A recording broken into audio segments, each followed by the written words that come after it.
Magnetic field at a point on the axis of current carrying circular loop exam में।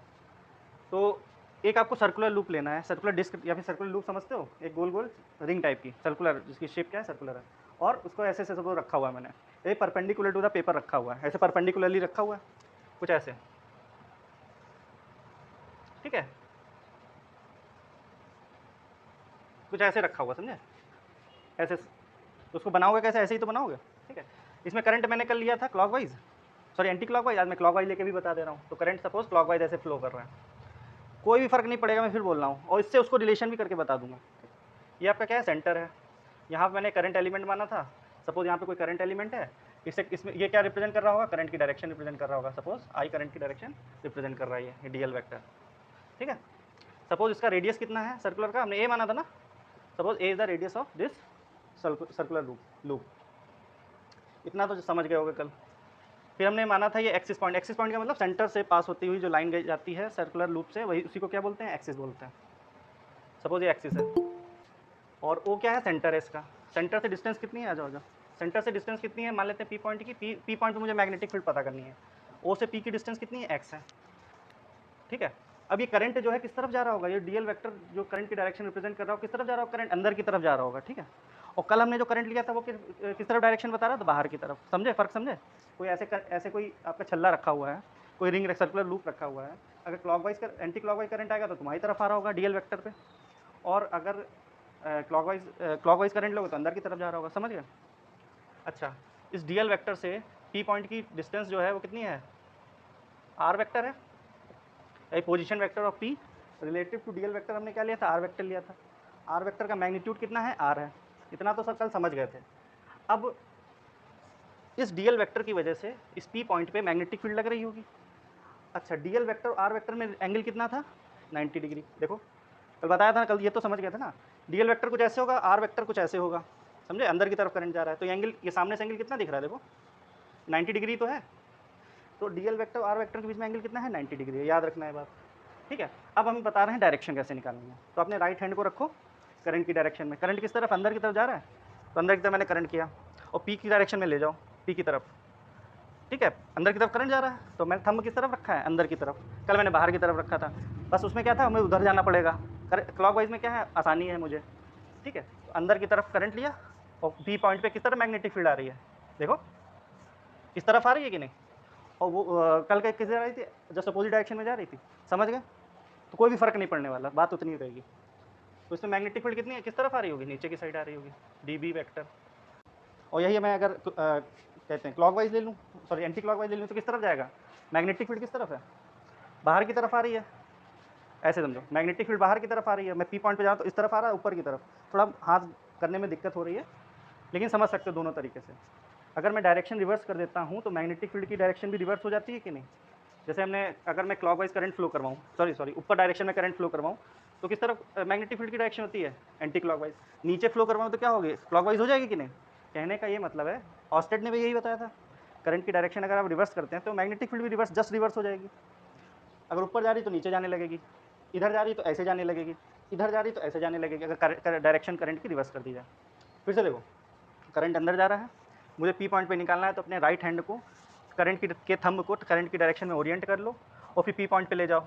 अब magnetic field किस तरफ बन रही है, नीचे की तरफ आ रही है, देखो समझ गए। एक और चीज़ मैंने कल बताई थी, या फिर याद रखना, बायट सेवल्ट लॉ में जो मैग्नेटिक फील्ड, जो मैग्नेटिक फील्ड की डायरेक्शन होती है वो किसके परपेंडिकुलर होती है, डीएल वेक्टर से भी परपेंडिकुलर होती है, और मैग्नेटिक फील्ड किससे परपेंडिकुलर होती है, आर वेक्टर से भी परपेंडिकुलर होती है, समझ गए। कहने वाले जो डीबी वेक्टर है मैग्नेटिक फील्ड, वो किससे परपेंडिकुलर है, इस वाले से, ये जो करंट की डायरेक्शन इससे भी परपेंडिकुलर होगी और आर वेक्टर से भी परपेंडिकुलर होगी, ठीक है, मतलब तीनों म्यूचुअली परपेंडिकुलर हो सकती हैं। आर वेक्टर डीएल वेक्टर कोई ज़रूरी नहीं हमेशा परपेंडिकुलर हो, इस केस में हो जा रहे हैं लेकिन हमेशा नहीं होते हैं, ठीक। कहने का ये मतलब है, ये एंगल कितना है, 90 डिग्री है, ये वाला एंगल आर वेक्टर और डीबी वेक्टर के बीच में एंगल कितना है, 90 डिग्री है। अच्छा, मैं ये वाला एंगल क्या मान लूँ, फाई मान लूँ अगर, ठीक। ध्यान से देखना, अब अगर मैं एक और लाइन खींचूँ जो कि परपेंडिकुलर किससे हो, ओपी लाइन से, एक मैंने लाइन खींची परपेंडिकुलर, ये किससे परपेंडिकुलर है, इस वाली लाइन से है, और डी बी वेक्टर किससे परपेंडिकुलर है, इस वाली लाइन से है। तो मुझे बताओ ये फाई होगा, देखो कैसे, ये फाई है तो ये वाला, और ये फाई है ये वाला एंगल, तो ये वाला एंगल कितना हो जाएगा 90 माइनस फाई, ध्यान से देखना, ये वाला एंगल 90 माइनस फाई हो जाएगा। और ये पूरा एंगल कितना है भैया 90 के बराबर, तो मान लेते हैं एक्स है, तो 90 माइनस फाइव प्लस एक्स किसके बराबर होना चाहिए, 90 के बराबर होना चाहिए कि नहीं। ये कैंसिल आउट हो गया तो फाइव बराबर एक्स आ गया, एक्स बराबर फाइव आ गया कि नहीं। तो ये एंगल कितना होना चाहिए, फाइव होगा कि नहीं होगा। क्लियर है कल की, तो ये फाइव एंगल समझ में आया कैसे हुआ। अब मैं क्या करूँगा, डी बी वेक्टर एक वेक्टर क्वांटिटी है और जो कि किसी बेस लाइन, अगर ये बेस लाइन में मान लूँ, फाइव एंगल जिससे लगा होता है वो बेस लाइन मानी जाती है। वेक्टर इसने 11th में पढ़ा था, ये बात बहुत आसानी मतलब आराम से समझ गया होगा। तो इसके कंपोनेंट किए जा सकते हैं, एक कंपोनेंट हो जाएगा डी बी कॉस फाइव, जो बेस से लगा होता है उसको क्या होता है component d B cos five, और ये वाला component d B sine five हो जाएगा। अब देखो ज़रा ध्यान से, अब क्या करता हूँ मैं, एक और एलिमेंट लेता हूँ जो कि क्या हो, इसके ठीक डायमेट्रिकली अपोजिट हो, यानी कि एक ऊपर रिंग के ऊपर एक एलिमेंट लिया है मैंने, एक जस्ट नीचे डायमेट्रिकली अपोजिट रिंग में मैं एलिमेंट ले लेता हूँ। तब क्या होगा, जैसे ये रिंग है, कॉइल को मैं रिंग मान लेता हूँ, ठीक है, ये ऊपर डीएल वेक्टर है तो नीचे just diametrically opposite DL vector लिया है। तब क्या होगा, अब इस वाले जो करंट एलिमेंट है इस पर करंट किस तरफ आ रहा होगा, बाहर की तरफ आ रहा होगा। भैया ऐसे करंट देखो ऐसे जा रहा है, तो जब ऊपर जा था अंदर की तरफ जा रहा था, जब ऐसे आएगा तो मेरी तरफ ही तो आएगा, नीचे साइड में, नीचे साइड में यहाँ वाला करंट किस तरफ आ रहा है, ये ऐसे देखने से नहीं लग रहा है लेकिन आके किसकी तरफ रहा है, मेरी तरफ आ रहा है ये, या फिर जो भी डेरिवेशन कर रहा है उसकी तरफ आ रहा है, तुम करोगे तुम्हारी तरफ आ रहा होगा, ठीक है। तो फिर अब मुझे पी पॉइंट पे निकालना है इस करंट एलिमेंट की वजह से मैग्नेटिक फील्ड, तो क्या करना पड़ेगा, राइट हैंड का यूज़ करेंगे अब। इस तरीके से राइट हैंड को ओरिएंट कर लो कि करंट किस तरफ आ रहा हो, बाहर की तरफ आ रहा हो, और पी पॉइंट इस तरफ है, देखो करंट बाहर आ रहा है, पी पॉइंट किस तरफ है, तो मैग्नेटिक फील्ड किस तरफ जाएगी, इधर जाएगी कि नहीं, देखो करंट बाहर की तरफ आ रहा है, पी पॉइंट किस तरफ है, ठीक है, मैग्नेटिक फील्ड इधर जा रही है कि नहीं, देखो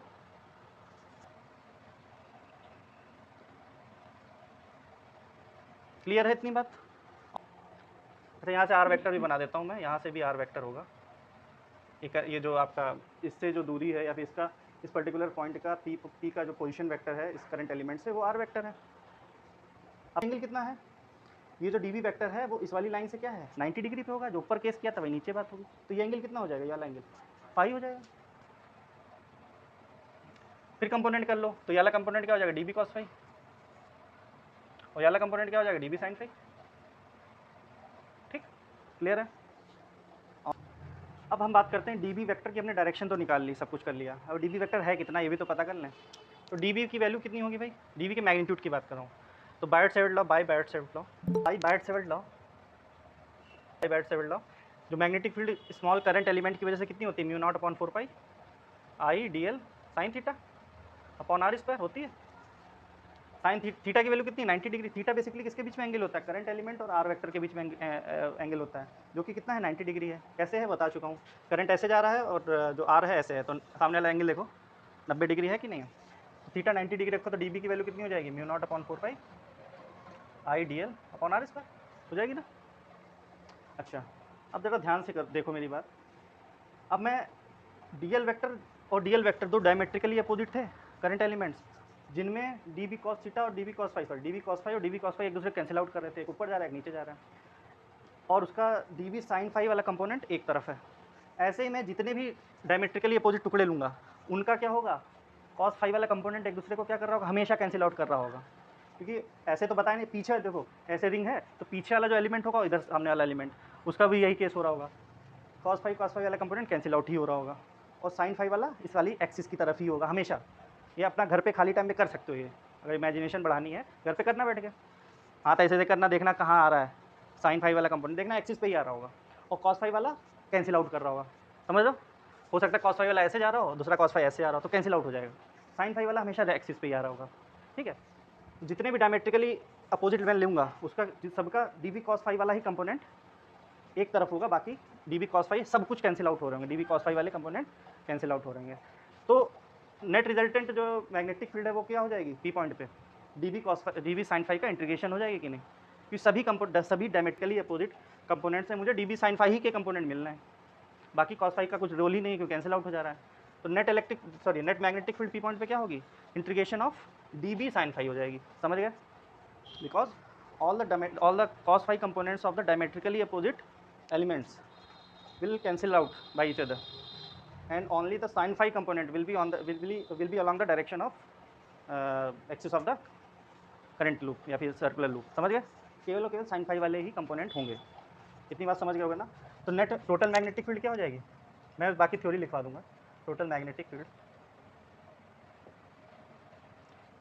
बी वो क्या हो जाएगी? Integration of D B sine phi हो जाएगी कि नहीं है? डी बी की वैल्यू ये है, साइन फाई की वैल्यू भी देख लेते हैं. चलो, तो डी बी की वैल्यू भैया हमने निकाल चुके हैं mu naught upon 4 pi I D L upon R square. और साइन फाई की वैल्यू क्या होगी इस वाले राइट ट्रायंगल में? देखो ये 90 डिग्री होगा. भैया 90 डिग्री होगा कि नहीं? सर्कुलर लूप ऐसे है, ये रेडियस है और ये एक्सिस से जा रही है लाइन, तो 90 डिग्री होगा कि नहीं वाला एंगल? ठीक है. तो यानी कि ये पूरा क्या है? राइट ट्रायंगल है. राइट ट्रायंगल में साइन फाई की वैल्यू बताओ. साइन फाई क्या होता है? Perpendicular upon hypotenuse. फाई के सामने वाला क्या होगा? परपेंडिकुलर होगा, हाइपोटेन्यूज आर होगा. तो ए अपॉन आर हो जाएगा कि नहीं? साइन फाई की वैल्यू हो जाएगी. अब इसमें देखो कॉमन क्या क्या है, कांस्टेंट क्या क्या है. म्यू नॉट कांस्टेंट है, 4 पाई कांस्टेंट है, आई कांस्टेंट है, आर कांस्टेंट है. आर भी थोड़ी चेंज हो रहा है, आर भी वही है. चेंज क्या हो रहा है? डीएल चेंज हो रहा है. तो देखो integration of mu naught upon 4 pi I A upon R square, और यहाँ बचेगा क्या? डीएल बचेगा कि नहीं? आर क्यूब हो जाएगा, नीचे इधर साइड में आ जाएगा, बचेगा क्या? Integration of DL. Important derivation कई बार पूछा जा चुका है, इसलिए मैं बार कल भी मैंने इस पर जोर डाला था, इसीलिए. आई A upon R cube. DL की वैल्यू बताओ क्या होगी? डीएल में छोटे छोटे टुकड़े का इंटीग्रेशन, तो क्या मिलेगा हमें? सर्कमफेरेंस मिल जाएगा कि नहीं? 2 पाई ए. आर नहीं, गलती यहीं पे करोगे. आर तो भैया ये है ना, ए रेडियस है तो रेडियस ही तो लिया जाता है, नाम पे मत जाओ, उसमें है क्या वो देखो. तो mu naught upon 4 pi I A square upon R cube. 2 pi से ये कैंसिल आउट हो जाएगा, बचेगा क्या? 2. यहाँ पे 2 लिख दे रहा हूँ मैं. Mu naught upon 2 I A square upon R cube हो जाएगा कि नहीं हो जाएगा? समझ गए? अच्छा, अब क्या होगा? जब तुम्हारा न्यूमेरिकल होगा तो आर तो दिया नहीं होगा. वैसे तो ये फॉर्मूला बन गया हमारा. आर तो दिया नहीं होगा, करंट एलिमेंट से डिस्टेंस थोड़ी दी होगी. फिर ऐसे कई सारे करंट एलिमेंट हो सकते हैं. तो आर को मैं किस फॉर्म में दिया क्या होगा? रेडियस दिया होगा और डिस्टेंस फ्रॉम द सेंटर दी होगी. यानी ए और एक्स के फॉर्म में ही हमें फॉर्मूला लिखना है. तो क्या हो जाएगा? आर का फॉर्मूला क्या हो जाएगा? फ्रॉम फिगर आर की वैल्यू क्या हो जाएगी बताओ? ये हाइपोटेन्यूस है, ये आपका परपेंडिकुलर है, ये बेस. तो हाइपोटेन्यूस क्या होता है भाई? Under root of A square plus X, या फिर एक्स स्क्वायर प्लस ए स्क्वायर हो जाएगा कि नहीं हो जाएगा? या फिर इसको ऐसे लिख सकते हैं, एक्स स्क्वायर प्लस ए स्क्वायर की पावर 1/2 लिख सकते हैं. बिल्कुल लिख सकते हैं. समझ गया? अब ये वाली वैल्यू पुट करो जरा. तो बी की वैल्यू क्या हो जाएगी? Mu naught upon 2 I A square upon R cube की जगह क्या रखता हूँ मैं? आर की जगह वैल्यू ये रखो, तो क्या हो जाएगा? एक्स स्क्वायर प्लस ए स्क्वायर 1/2 है और होल थ्राइस है इसका. तो क्या होगा? B equal to mu naught by 2 I A square और एक्स स्क्वायर प्लस ए स्क्वायर की पावर 3/2. ये आपका जनरल फॉर्मूला हो गया in terms of A and X, in terms of radius and the distance from the centre. समझ गए? अगर मान लेते हैं इस सर्कुलर लूप में n नंबर ऑफ टर्न्स हो. टर्न्स समझते हो क्या होता है? यानी कि ऐसे हो कुछ. अरे देखा होगा यार, झालरें आती जन्माष्टमी की, ऐसे फैल जाती कि नहीं? तो मान लेते गोल गोल झालरें हैं, तो सब चूड़ियाँ टाइप की, मतलब कि n नंबर ऑफ टर्न्स होंगे कि नहीं उसमें? ऐसे ऐसे ऐसे ऐसे n नंबर ऑफ टर्न्स हों और उनको मिला दिया जाए, तभी तो सर्कुलर ही रहा वो. लेकिन इसमें टर्न्स हैं, कितने हैं? n नंबर ऑफ टर्न्स हैं. देखो इस तरीके से हो, सर्कुलर ही है लेकिन क्या है? टर्न्स हैं. देखो मेरी बात समझ रहे हो कि नहीं? तो अगर n नंबर ऑफ टर्न्स हो, suppose circular coil has n number of turns, तो magnetic field n number of times बढ़ जाएगी, कि करंट क्या होगा? उतनी बार घूम के जा रहा होगा. या फिर सिंपल याद रखो, n नंबर टाइम्स बढ़ जाती है. तो b का फॉर्मूला क्या हो जाएगा? म्यू नॉट अपॉन 2, क्योंकि हमने सर्कुलर वाले में भी पढ़ा था कि अगर n नंबर ऑफ टर्न्स होते हैं तो n टाइम्स बढ़ जाती है मैग्नेटिक फील्ड. तो फॉर्मूला क्या हो जाएगा? ni mu naught upon 2 n i A square x square plus A square की पावर 3/2. क्लियर है भाई? नोट करो यहाँ पर, ये जो डिस्टेंस है सेंटर से जो डिस्टेंस है वो किसके बराबर हो? रेडियस के बराबर हो. केसेस हैं इसमें, अब इसके साथ कुछ भी कर सकते हैं फॉर्मूला के साथ. हम जनरल फॉर्मूला मिल गया. केस 1, अगर क्या हो? x बराबर a हो, कहने का मतलब सेंटर एक्सिस पे जो p पॉइंट है वो, उसकी जो डिस्टेंस है सेंटर से वो किसके बराबर? रेडियस के बराबर हो. तब क्या हो जाएगा फॉर्मूला? x की जगह a रख दो, रख सकते हैं ना. तो क्या हो जाएगा? b की वैल्यू हो जाएगी mu naught upon 2 n i A square. ये क्या हो जाएगा? x की जगह a रख दो, तो a square plus a square की पावर 3/2। तो क्या हो जाएगा, B equal to mu naught upon 2 NIA square 2A square हो जाएगा की पावर 3/2 हो जाएगा।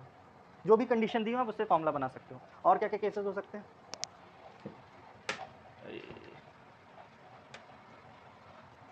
और बताइए क्या क्या केस हो सकते हैं, बताइए सोच के बताओ इसमें क्या क्या केस हो सकते हैं। एक्स की वैल्यू क्या हो, 0 हो, ये भी तो केस हो सकता है। पी पॉइंट कहते हैं सेंटर पे लाई कर रहा हो, तो देखना वही वाला फॉर्मूला आना चाहिए जो सेंटर पे हमने करवाया था कल डेरिवेशन। अरे समझ रहे हो ना मेरी बात। अगर एक्स बराबर क्या हो, 0 हो, तो क्या होगा, P point will lie at centre. और सेंटर के लिए कल क्या फॉर्मूला करवाया बताओ, तो क्या हो जाएगा, B is equal to mu naught upon 2 NIA square. यहाँ क्या बचेगा, ए स्क्वायर बचेगा केवल की पावर 3/2 बचेगी। देखना अभी वही फॉर्मूला आ जाएगा NIA स्क्वायर। नीचे क्या बचेगा बताओ, ए क्यूब बचेगा, ये तो समझते हो ना, 2 2 कैंसिल आउट हो जाएगा, बचेगा 3। और ए स्क्वायर से ए क्यूब है तो क्या हो जाएगा, B is equal to mu naught by 2 NIA cancel, NIA बचेगा कि नहीं। अरे यही तो आता था कल फॉर्मूला, सेंटर पे यही तो फॉर्मूला आता था, समझ गए। ये पी पॉइंट कहाँ पर हो, सेंटर पे हो, तो कल वाला डेरिवेशन ही हो गया ना, जो at the centre of circular loop पढ़ते थे। और याद रखना हमेशा एक और चीज़, ये जो मैग्नेटिक फील्ड होती है, नेट मैग्नेटिक फील्ड हमेशा किस तरफ जाती है, हमेशा सर्कुलर लूप के प्लेन से परपेंडिकुलर ही होगी हमेशा। देखो जा भी रही है, देखो ये जो डी साइन फाई है वो कैसे जा रहा होगा, सर्कुलर लूप आपका क्या होगा, ये सर्कुलर लूप है, तो मैग्नेटिक फील्ड या तो ऐसे जाएगी या तो ऐसे जाएगी, ठीक है। और ये मैग्नेटिक फील्ड किससे पैरेलल होगी, मैग्नेटिक फील्ड या तो प्लेन ऑफ पेपर से पैरेलल ही होगी हमेशा, या तो ऐसे जाएगी या तो ऐसे जाएगी। और उससे स्क्वाइल से कैसी होगी, परपेंडिकुलर होगी। बातों को समझो, चीज़ों को, डेरिवेशन करना बड़ी बात नहीं होती, उसको समझना भी बड़ी बात होती है। क्या केस बन सकता है बताइए। हाँ तो जो हम लोगों ने नोटेशन लिया है वो क्या फिक्स है, जैसे कि ए है तो ए ही रहेगा। नहीं नहीं, ऐसा कुछ नहीं है, स्टैंडर्ड नोटेशन लेते हैं। ए की जगह तुम एस भी ले सकते हो, समझ रहे हो, ए जो है रेडियस, एस भी ले सकते हो आप, लेकिन वो रेडियस ही रहेगा ना, फॉर्मूले में ए की जगह एस कर आ जाएगा, उससे कोई फ़र्क नहीं पड़ने वाला। अलग अलग बुकों में, जैसे इसी बुक में क्या दिया हुआ है, इन्होंने आर वेक्टर को एस मान लिया है, इन्होंने आर वेक्टर को क्या माना है, एस वेक्टर माना है। तो मैं तो आर वेक्टर शुरुआत से तुम लोग आर वेक्टर ही मान के चल रहे हो ना, तो कन्फ्यूज़न ना बढ़े, इसलिए जहाँ तक पॉसिबल हो सके जो स्टैंडर्ड नोटेशन चल रही है वही फॉलो करो। जैसे अभी सर्कुलर लूप का मैंने पढ़ा था, सर्कुलर लूप वाला जो मैंने पढ़ा था, सेंटर पे मैग्नेटिक फील्ड यहाँ पे आर आया होगा, देखो जो आर आया था ना, क्योंकि मैंने उस समय रेडियस क्या मान रखा था, आर माना था। और रेडियस एक्चुअल में क्या था, वो एक कोइंसिडेंस था कि उसमें रेडियस और आर वेक्टर एक ही चीज़ थी। ध्यान दो, अगर उस समय रेडियस और आर वेक्टर एक ही चीज़ थी। आर वेक्टर क्या होता है, position vector of the point होता है फ्रॉम द करंट एलिमेंट। तो भैया सर्कुलर लूप में ये जो सर्कुलर लूप था, ये डीएल वेक्टर लेते थे, तो डीएल वेक्टर से सेंटर की डिस्टेंस आर वेक्टर ही तो लेते हैं। और बाई चांस की बात थी कि रेडियस और आर वेक्टर कोइंसाइड हो रहा था। यहाँ पे अलग अलग चीज़ें, आर वेक्टर ये जा रहा है, ए ये है, तो इसलिए अलग अलग करना पड़ा, वरना तो जहाँ तक वही पॉसिबल होता है स्टैंडर्ड नोटेशन ही लेनी चाहिए। समझ गए। अच्छा हाँ हो गए। अच्छा, ये एक्स की वैल्यू क्या हो, ए से बहुत बड़ी हो, एक्स की वैल्यू क्या हो, ए से बहुत बड़ी हो, ऐसा भी तो हो सकता है एक्स बहुत दूर हो सकता है ना, वैल्यू क्या हो, बहुत ज़्यादा दूर हो, एक्स की वैल्यू बहुत बड़ी है, तो क्या हो जाएगा, नेगलेक्ट कर सकते हैं ए को। इस वाले फॉर्मूले में जो भी मैंने करवाया था, फॉर्मूला क्या था, formula B is equal to mu naught upon 2 NIA square upon X square plus A square का पावर 3/2, ये था फॉर्मूला ओरिजिनल। एक्स बहुत बड़ा ए से, तो ए छोटा हो जाएगा कि नहीं, ए स्क्वायर को नेगलेक्ट कर सकते हैं, तो फॉर्मूला क्या हो जाएगा, mu naught upon 2 NIA square x, ये तो नेगलेक्ट हो गया, बचेगा क्या, एक्स क्यूब हो जाएगा कि नहीं। ये वाला फॉर्मूला हम यूज़ करेंगे उस केस में, ठीक, नोट करो। चलो कि वेरिएशन ऑफ मैग्नेटिक फील्ड कैसे होगी, इस उसमें बताओ कैसे होगी। सबसे मैक्सिमम मैग्नेटिक फील्ड किस तरफ होगी, ऊपर वाला मैग्नेटिक फील्ड बता रहा है, ये डिस्टेंस फ्रॉम द सेंटर बता रहा है, ये सेंटर है, ये आपकी एक्स डिस्टेंस है, और ये बी है मैग्नेटिक फील्ड की वैल्यू। दिमाग लगाइए, फॉर्मूला आपके पास है, सेंटर पे अगर हो पॉइंट तो मैक्सिमम मैग्नेटिक फील्ड होगी कि मिनिमम होगी। फॉर्मूला देखो, फॉर्मूले में डिनोमिनेटर में क्या है भैया, एक्स स्क्वायर प्लस ए स्क्वायर की पावर 3/2 है। अभी जो फॉर्मूला करवाया लिख ही देता हूँ यार पूरा, यही होता है ना फॉर्मूला, ये पूरा फॉर्मूला है। एक्स क्या होता है, सेंटर से डिस्टेंस, जैसे एक्स की वैल्यू बढ़ेगी तो यार डिनोमिनेटर में है ना, तो बी की वैल्यू कम नहीं होती जाएगी, और सेंटर पे यानी मैक्सिमम रहेगी। अगर एक्स की वैल्यू 0 है तो क्या होगा, बाकी तो वैल्यू कांस्टेंट है, म्यू नॉट कांस्टेंट है, 2 कांस्टेंट है, n कांस्टेंट है, i कांस्टेंट, a कांस्टेंट है, रेडियस थोड़ी चेंज कर दोगे, या फिर नंबर ऑफ टर्न्स थोड़ी चेंज कर रहे हैं हम, करंट भी नहीं चेंज कर रहे हैं, यानी कि बाकी चीज़ें कांस्टेंट हैं, दूरी चेंज कर रहा हूँ अगर मैं। ए भी देखो कांस्टेंट क्वांटिटी, एक्स की वैल्यू 0 कर सकता हूँ ना मैं, एक्स की वैल्यू 0 होगी तो कहाँ पे आएगा, सेंटर पे, तो यानी कि डिनोमिनेटर की मिनिमम पॉसिबल वैल्यू होगी कि नहीं है, यानी मैग्नेटिक फील्ड मैक्सिमम हो जाएगी। नहीं समझ में आया? अरे यार डिनोमिनेटर कम कब होगा सबसे, जब एक्स की वैल्यू 0 हो, तो एक्स वैल्यू 0 क्या होगी, सेंटर पे, तो कहने का मतलब सेंटर पे मैक्सिमम मैग्नेटिक फील्ड रहेगी और जैसे जैसे दूर जाओगे सेंटर से कम होती जाएगी मैग्नेटिक फील्ड। तो ग्राफ कैसे बनेगा, ऐसे तो बनेगा। देखो एक्स की वैल्यू बढ़ रही है, मैग्नेटिक फील्ड घट रही है। अब मैग्नेटिक फील्ड इधर भी जा सकती है, इधर भी जा सकती है, हम देख चुके हैं, राइट साइड में भी जा सकती है नेट, लेफ्ट साइड में भी जा सकती है। क्लॉकवाइज जब फ्लो करवाएंगे तो किस तरफ जाएगी, लेफ्ट साइड में, अभी जो हमने किया है। और कल जो करवाया था क्या था, एंटी क्लॉकवाइज में राइट साइड में जाएगी। तो राइट साइड में और लेफ्ट साइड में सिमेट्रिकल होता है बेसिकली, तो क्या होगा, घट रहा होगा, मैक्सिमम कहाँ होगा, सेंटर पे होगा। समझ गए, तो ग्राफ बना लो।